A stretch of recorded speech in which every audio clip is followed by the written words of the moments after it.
예, 반갑습니다. 그, 하던 대로, 그, 앨리스 먼로가 뉴요커에 기고를 했던 것들 중에, 음, 뉴요커뿐만이 아니라 여러 가지 그 잡지에 기고했던 것들 중에, 앨리스 먼로가 웹상에 저작권을 주장을 안 하고 올려놓은 작품들 중에 시리즈로 지금 올리는 것 중에 뉴요커가 아직 허들이 있다 그랬죠? 한 달에 보니까 2편 정도씩 접근을 할 수 있게 이렇게 해놓은 것 같아요. 그래서 이번 달에도 접근을 해봤습니다. 그래서 2개 정도를 다운로드를 받아서 PDF 파일로 변환을 시켜서 해보겠습니다. 오늘은 Runaway라는 옛날에 그 퀸이 생각나네요. 그죠? 기억나세요? 퀸이 그 야반 도주 했던 거? 런어웨이가 그 야반 도주 아니야? 그러니까 그걸 한번 쭉 읽고 그 다음에 그게 끝나면 그 하나씩 하나씩 설명을 하는 그런 형식을 이전에 했던 대로 해보겠습니다.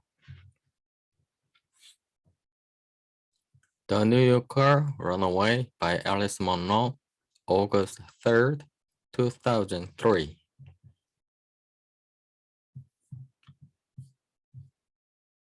Carla heard the car coming before it topped the little rise in the road that around here they called here. It's her, she thought, Mrs. Jamieson, Sylvia, home from her holiday in Greece.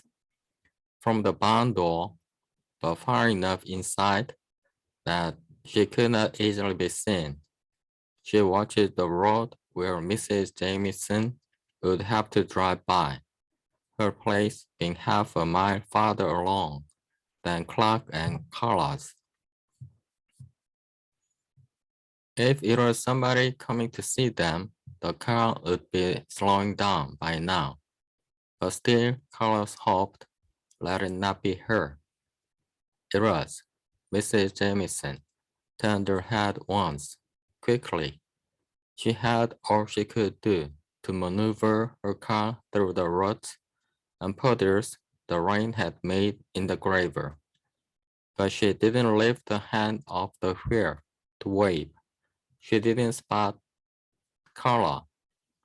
Carla got a glimpse of a tanned arm bare to the shoulder, hair bleached a light color than it had been before, more white now than silver blonde, and an expression that was both exasperated, amused at her own exasperation, just the way Mrs. Jamieson would look negotiating this road. When she turned her head, there was something like a bright flash of injury, of hopefulness that made Carla shrink back. So, maybe Clark didn't know yet. If he was sitting at the computer, he would have his back to the window and the road. But he would have to know before long. Mrs. Jamieson might have to make another trip for groceries, perhaps. He might see her then, and after dark, the lights of her house would show. But this was July, and it didn't get dark till late. She might be so tired that she wouldn't bother with the lights. She might go to bed early. On the other hand, she might telephone anytime now. This was the summer of rain and more rain. They heard it first thing in the morning, loud on the roof of the mobile home. The trails were deep in mud, the long grass soaking. Leaves overhead sending down random showers even in those moments when there was no actual downpour from the sky. Carla wore a wide-brimmed old Australian felt hat every time she went outside and took a long, thick braid down her shirt. Nobody showed up for trail rides, even though Clark and Carla had gone around posting signs at all the campsites, in the cafes, and on the tourist office bulletin board, and anywhere else they could think of. Only a few pupils were coming for lessons, and those were regulars, not the batches of school children on vacation or the buffaloes from summer camps that had kept them going the summer before. And even the regulars took time off for holiday trips or simply canceled their lessons because of the weather. If they called too late, Clark charges them anyway. A couple of them had argued and quit for good. There was still some income from the 3 horses they were boarded. Those 3 and the 4 of their own were out in the field now, poking disconsolately in the grass under the trees. Carla had finished mucking out in the barn. She had taken her time. She liked the rhythms of her regular chores, the high space under the barn roof, the smells.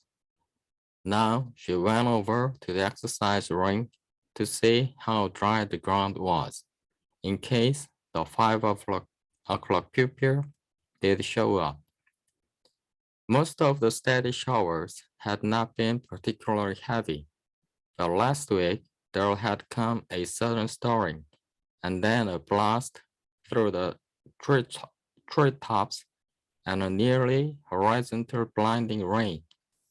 The storm had lasted only a quarter of an hour, but branches that lay across the road, hydro lines were down, and a large chunk of the plastic roofing over the ring had been torn loose. There was a puddle like a lake at that end of the track, and Clark had worked until after dark, digging a channel to drain it away. On the web, right now, he was hunting for a place to buy roofing, some salvage outlet with prices that they could afford, or somebody trying to get rid of such material secondhand. He did not go to High and Robert Buckley's building supply in town, which he called Highway Robbers Burglary Supply, because he owed them money and had had a fight with them. Clark often had fights, and not just with the people he owed money to. His friendliness, compelling at first, could suddenly turn sour. There were places in town that he would not go into because of some row. The drugstore was one such place.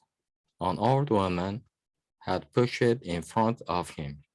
That is, she had gone to get something she had forgotten and come back and push it in front, rather than going to the end of the line. And he had complained, and the cashier had said to him, "She has emphysema." Clark had said, "Is that so? I have piles myself." And the manager had been summoned to tell him that that remark was uncalled for. And in the coffee shop out on the highway, the advertised breakfast discount had not been allowed because it was past 11 o'clock in the morning. And Clark had argued and then dropped his takeout cup of coffee on the floor. Just missing, so they said, a child in his stroller. He claimed that the child was half a mile away, and he dropped the cup because no sleeve had been provided. They said that he hadn't asked for a sleeve. He said that he shouldn't have had to ask, etc. "You flare up," Carlos said. "That's what men do." She had not dared say anything about his role with Joy Tucker, whom he now referred to as Joy Fucker. Joy was the librarian from town who boarded her horse with them, a quick-tempered little chestnut mare named Lizzie. Joy Tucker, when she was in a jokey mood, called her Lazy Borden. Yesterday, she had driven out, not in a jokey mood at all, and complained about the roofs not being fixed, and Lizzie looking so miserable, as if she might have caught a chill. There was nothing the matter with Lizzie. Actually, Clark had been tried for him to be placating. But then it was Joy Tucker who flared up and said that their place was a dump and Lizzie deserved better. And Clark said, suit yourself. Joy had not, or not yet, removed Lizzie. But Clark, who had formerly made the mare his pet, refused to have anything more to do with her. The worst thing, as far as Carla was concerned, was the absence of Flora, the little white goat who kept the horses company in the barn and in the fields. There had been no sign of her for 2 days, and Carla was afraid that wild dogs or coyotes had got her, or even a bear. She had dreamed of Flora last night and the night before. In the first dream, Flora had walked right up to the bed with a red apple in her mouth. But in the second dream, last night, she had run away when she saw Carla coming. Her leg seemed to be hurt, but she ran anyway. She led Carla to a barbed wire barricade of the kind that might belong on some battlefield, and then she, Flora, slipped through it, hurt leg and all, just slithered through like a white ear and disappeared. Up until 3 years ago, Carla had never really looked at mobile homes. She hadn't called them that either. Like her parents, she'd have thought of the term mobile home pretentious. Some people lived in trailers, and that was all there was to it. One trailer was no different from another. When she moved in there, here, when she chose this life with Clark, she began to see things in a new way. After that, it was only the mobile homes that she really looked at to see how people had fixed them up, the kind of curtains they had hung, the way they had painted the trim, the ambitious decks or patios or extra rooms they had built on. She could hardly wait to get to such improvements herself. Clark had gone along with her ideas for a while. He had built new steps and spent a lot of time looking for old wrought iron railing for them. He hadn't complained about the money spent on paint for the kitchen and bathroom or the material for curtains. What it did balk at was tearing up the carpet, which was the same in every room and the thing that she had most counted on replacing. It was divided into small brown squares, each with a pattern of darker brown, rust, and tan squiggles and shapes. For a long time, she had thought that the same squiggles and shapes were arranged the same way in each square. Then, when she had had more time, a lot of time, to examine them, she decided that there were 4 patterns joined together to make identified larger squares. Sometimes she could pick out the arrangement easily, and sometimes she had to work to see it. She did this at times when Clark's mood had weighted down all their indoor space. The best thing then was to invent or remember some job to do in the barn. The horses would not look at her when she was unhappy, but Flora, who was never tied up, would come and rub against her and look up with an expression that was not quite sympathy. It was more like comradely mockery in her shimmering yellow-green eyes. Flora had been a half-grown kid when Clark brought her home from a farm where he'd gone to bargain for some horse tackle. He had heard that a goat was able to put horses at ease, and he wanted to try it. At first, she had been Clark's pet entirely, following him everywhere, dancing for his attention. She was as quick and graceful and provocative as a kitten, and her resemblance to a garrulous girl in love had made them both laugh. But as she grew older, she seemed to attach herself to Carla, and in this attachment, she was certainly much wiser, less skittish. She seemed capable, instead, of a subdued and ironic sort of humor. Carla's behavior with the horses was tender and strict and rather maternal, but the comradeship with Flora was quite different. Flora allowed her no sense of superiority. Still no sign of Flora, she said as she pulled off her palm boots. Clark had posted a lost ghost notice on the web.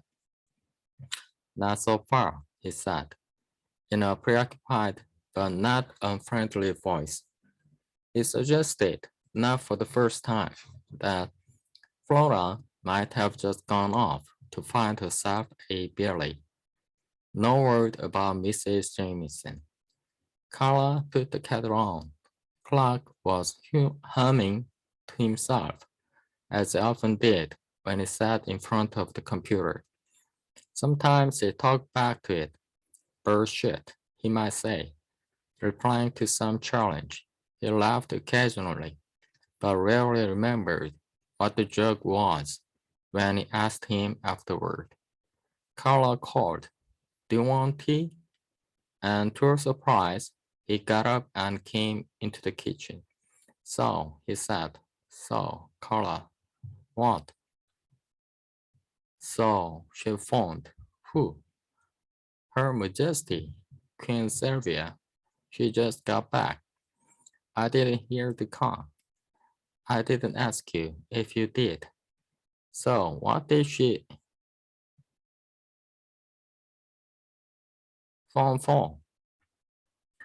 "She wants you to go and help her straighten up the house. That's what she said. Tomorrow." "What did you tell her?" "I told her sure, but you'd better phone up and confirm." Carlos said, "Why do I have to, if you told her?" She poured their mugs of tea. "I cleaned up her house before she left. I don't see what there could be to do so soon. Maybe some coons got in and made a mess of it while she was gone. You never know. I don't have to phone her right this minute. I want to drink my tea and I want to take a shower. The sooner the better." Carla took her tea into the bathroom. "We have to go to the laundromat. When the towels dry out, they still smell moldy." "We're not changing the subject, Carla." Even after she'd got in the shower, he stood outside the door and called to her. "I'm not going to let you off the hook, Carla."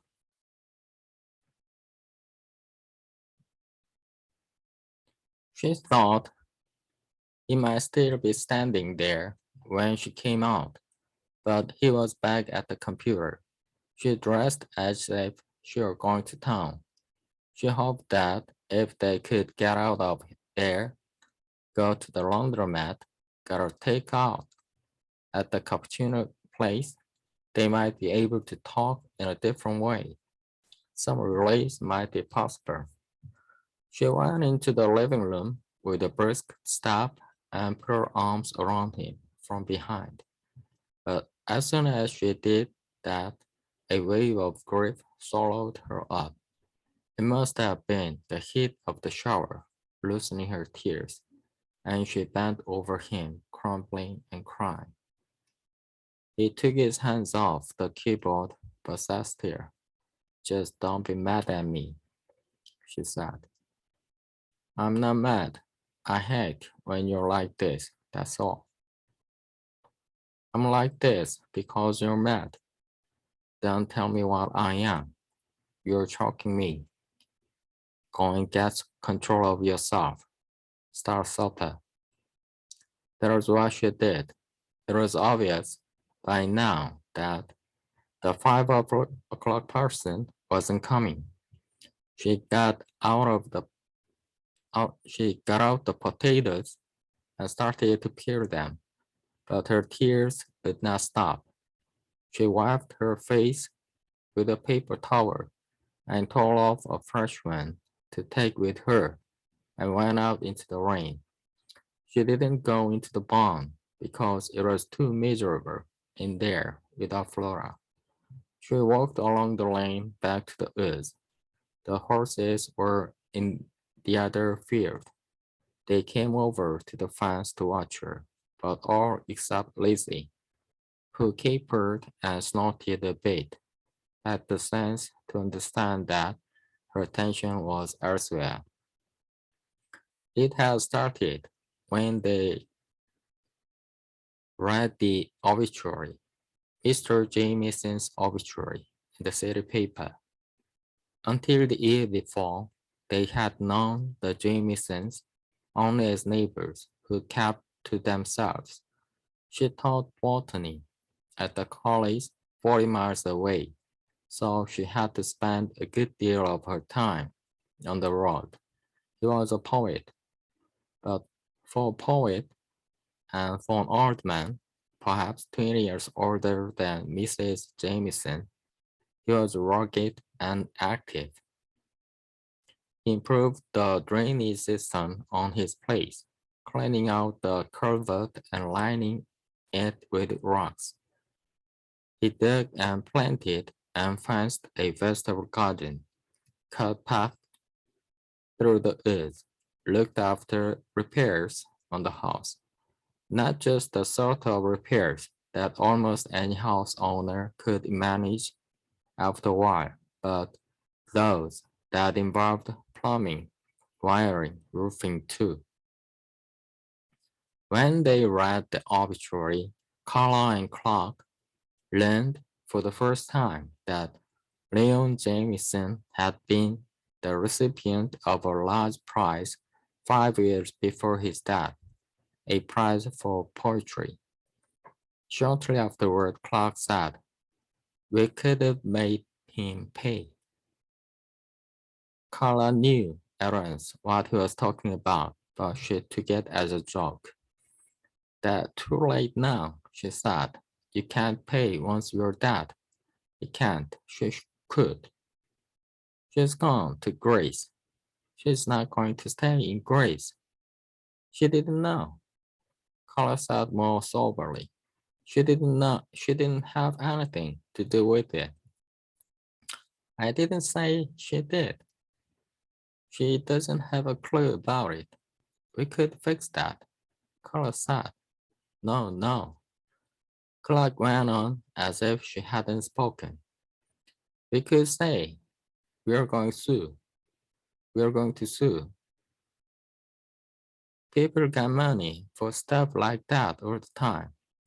How could you do that? You can't sue a dead person. Threaten to go to the papers. Big time poet. The papers would eat it up. All you have to do is threaten and she'd cave in. How much are we going to ask for?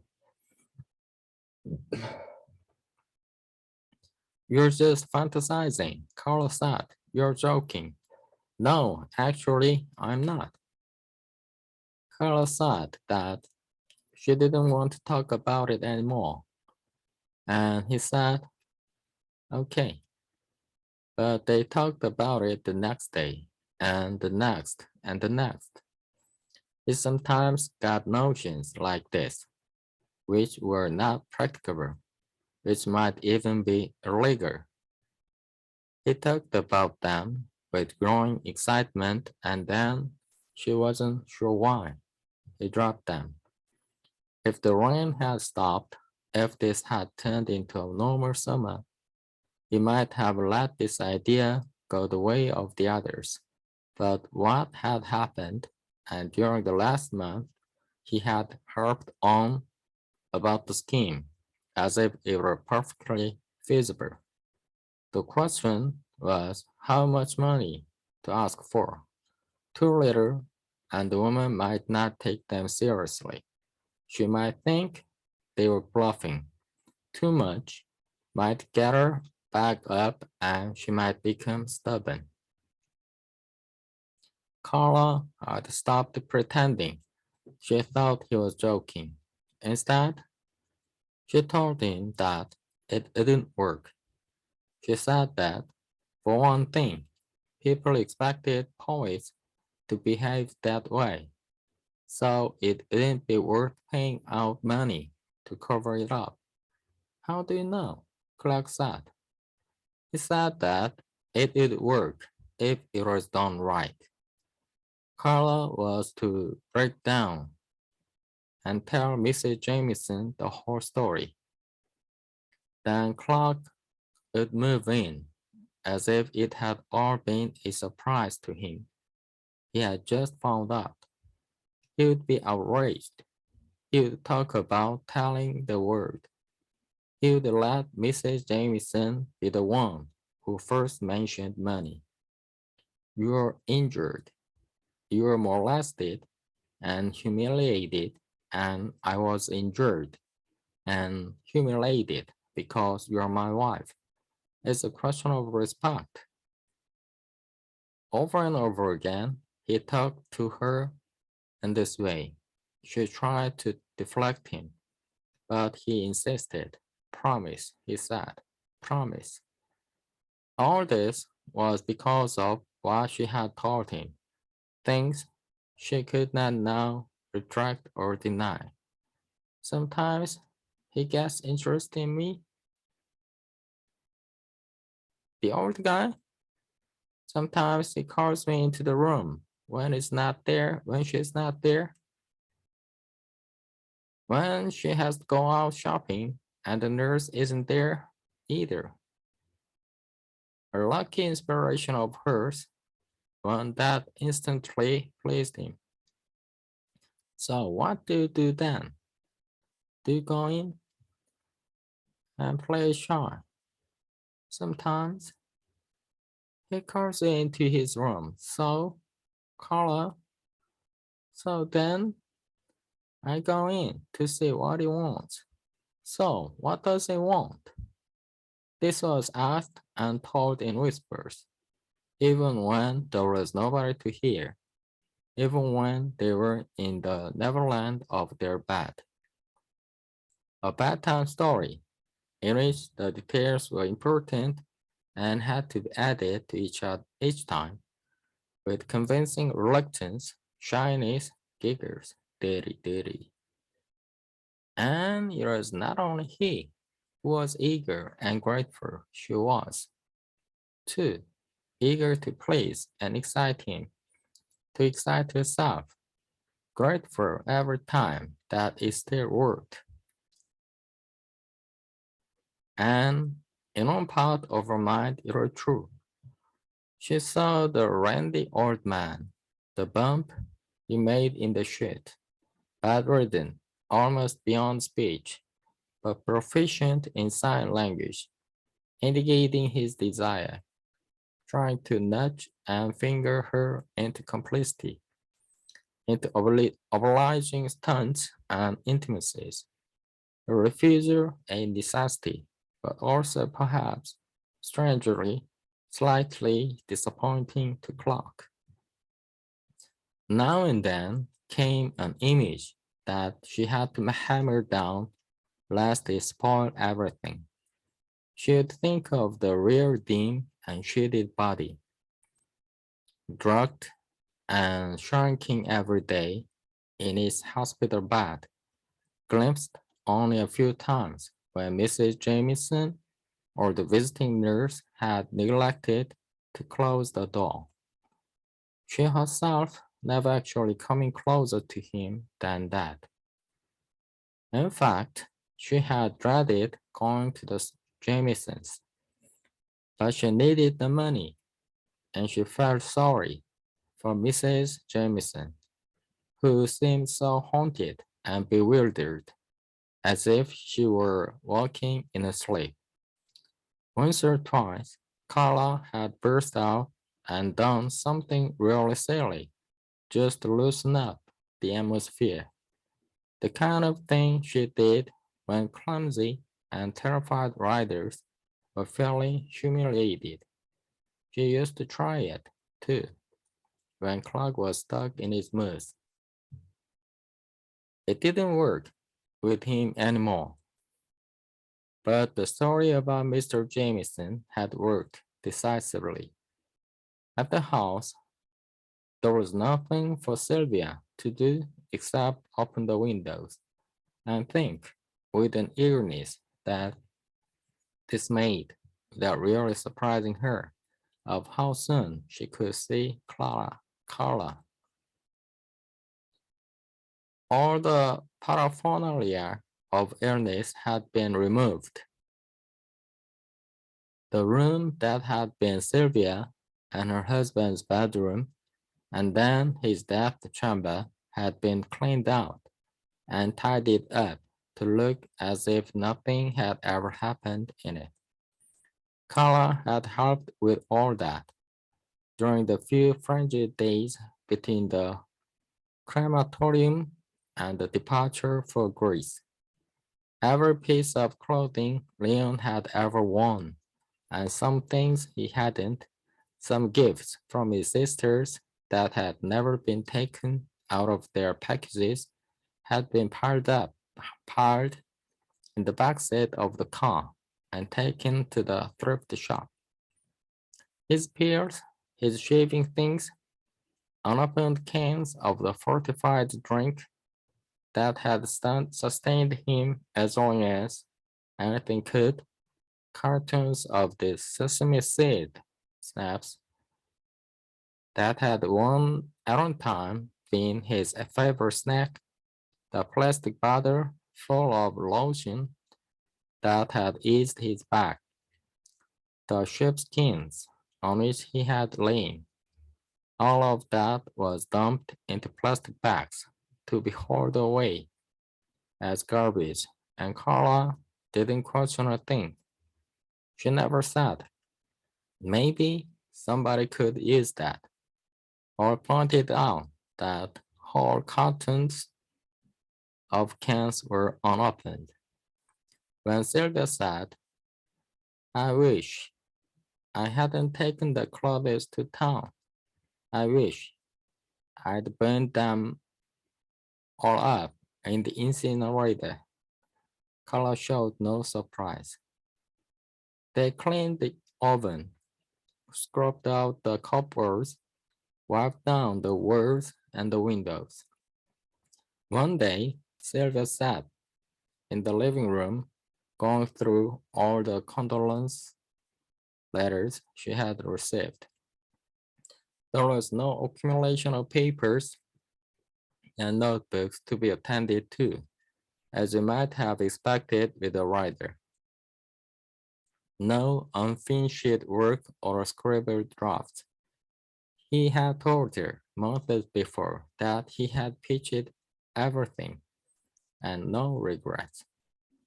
The sloping south wall of the house was mostly big windows. Sylvia looked up, surprised by the watery sunlight that had come out, or possibly by the shadow of Carla on top of a ladder, bare-legged, bare-armed, her resolute face crowned with a frizz of dandelion hair that was too short for her braid.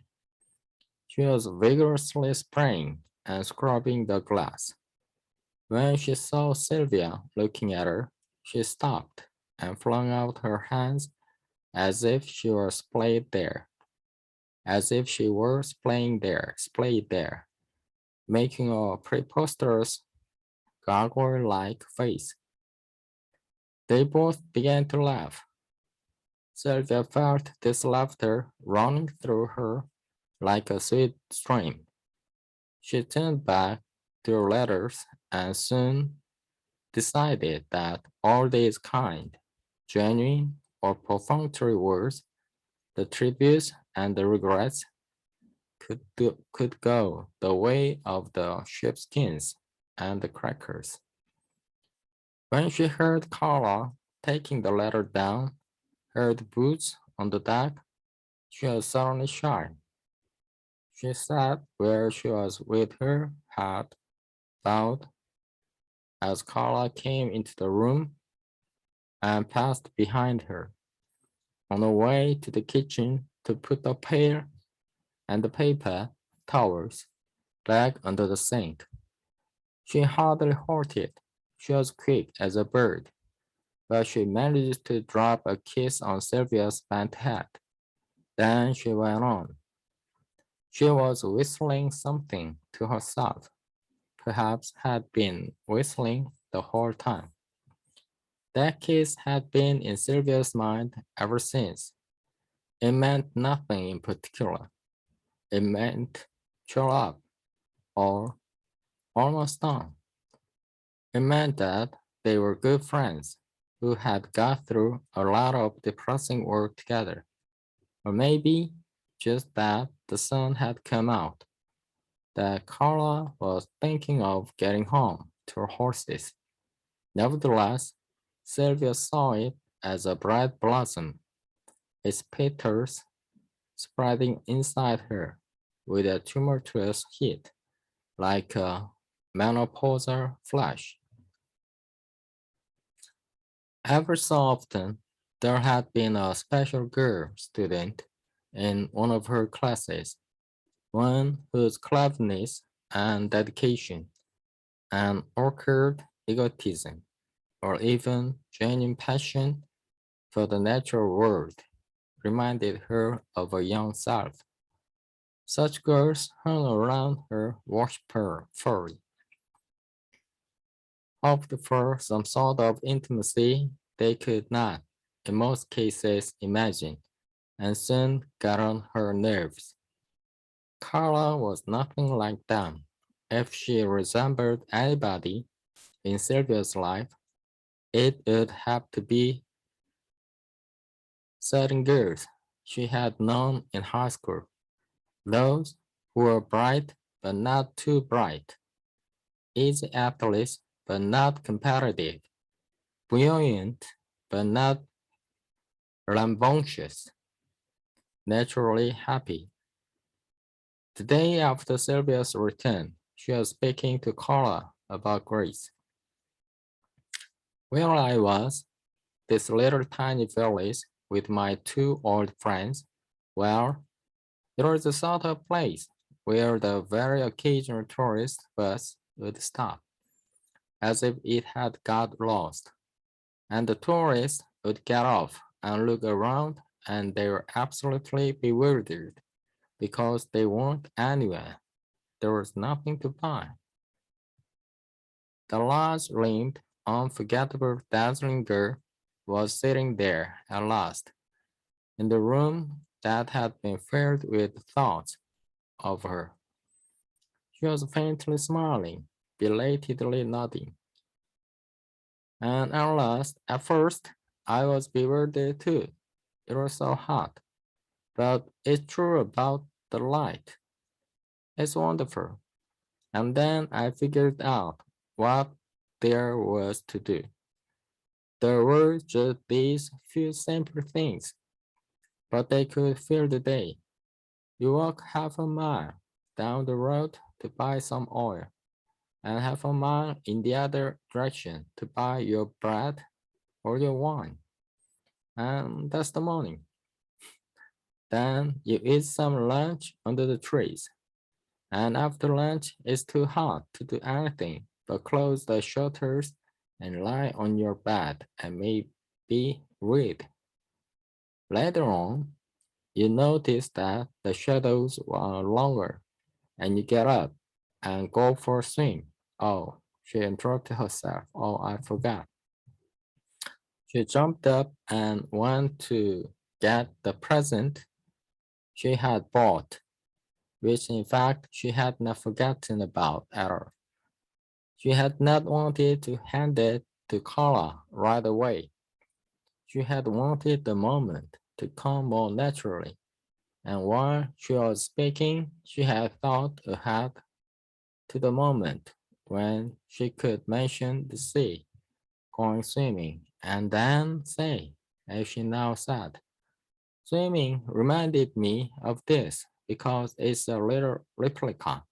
You know, it's a little replica of the horse they found under the sea.